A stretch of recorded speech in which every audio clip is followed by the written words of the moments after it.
এবং সবাই এত প্রশংসা করছে। তো এখানেই আমাদের টোটাল বরবাদ টিমের আমরা সাকসেস বলে মনে করি, সফলতা চলে আসে। আমার প্রডিউসার সুমি ম্যাডাম আর আমাদের ব্রাদার আসিফ ভাই, দুজনেই খুব হ্যাপি। আপনারা দেখতে পাচ্ছেন তারা খুব উচ্ছ্বাস প্রকাশ করে কিন্তু হলে হলে ছুটে বেড়াচ্ছে, আপনাদের সকলের রিভিউ নিচ্ছে, আপনাদের সকলের ভালোবাসা, দর্শকের ভালোবাসা সরাসরি গ্রহণ করছে। সেই সাথে হৃদয় তো প্রথম সিনেমাতেই ছক্কা মেরে দিয়েছে। আমার পাশেও আমার বড় ভাই, আমাদের মেগা স্টার, এরপর তো আমার দুই প্রডিউসার আছে, এরপর আমার আর কি লাগে, এরপর তো ছক্কাই মারবো।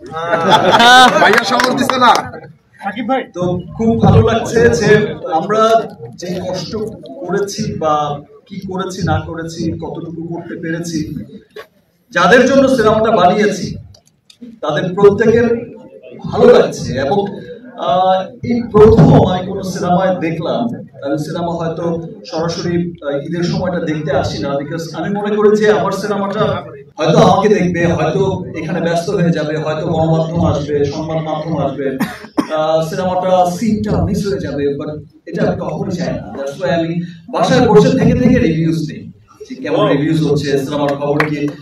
টেনশন যতটা কাজ করে আমার প্রডিউসার ডিরেক্টরদের, আমাদের টিমের, আমার প্রত্যেকটা সিনেমার ক্ষেত্রে তার চাইতে অনেক বেশি টেনশন কাজ করে আমার বাসায় বলে আমার নিজের ভালো লাগবে তো, কি হবে সিনেমা, আচ্ছা কেমন হবে সিনেমা।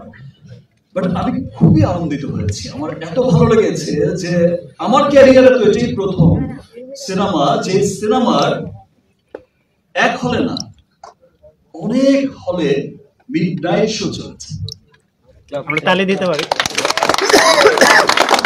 আমরা শুধু শুনেছি যে সাউথ সিনেমায়, সাউথ ইন্ডিয়ান সিনেমায় মিডনাইট শো চলে, ভোরবেলা থেকে শো চলে, 24 আওয়ার্স শো চলে। আমরা যখন বিগ সুপারস্টারদের কথা শুনি, রজনীকান্ত বা আরো বড় বড় স্টারদের, তখন তাদের বেলায় শুধু শুনেছি, এই জীবন এই আজ পর্যন্ত শুনে এসেছি যে মিডনাইট শো চলে এসেছে, রাত 12টা থেকে রাত 1টা থেকে শো চলে।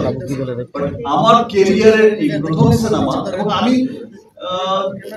আমি শুনিও নি কখনো যে বাংলাদেশের কোন সিনেমা কখনো মিডনাইট শো চলেছে, মানে রাত 12টা থেকে রাত 3টা পর্যন্ত, এবং একটা সিনেমা হলে না মিডনাইট শো দিয়েছে সিঙ্গেল স্ক্রিন। যে আমি সাবান সেনা অডিটোরিয়ামের একটা পেজ দেখলাম, শুটিং করতে করতে ওরাই দেখালো যে সেখানেও মিডনাইট শো, মানে অনেক সিনেমা হলে। আমি তখন বললাম সংখ্যাটা কত, সংখ্যাটা কিন্তু 15-20 এমন হয়ে যায় যে মিডনাইট শো চলছে।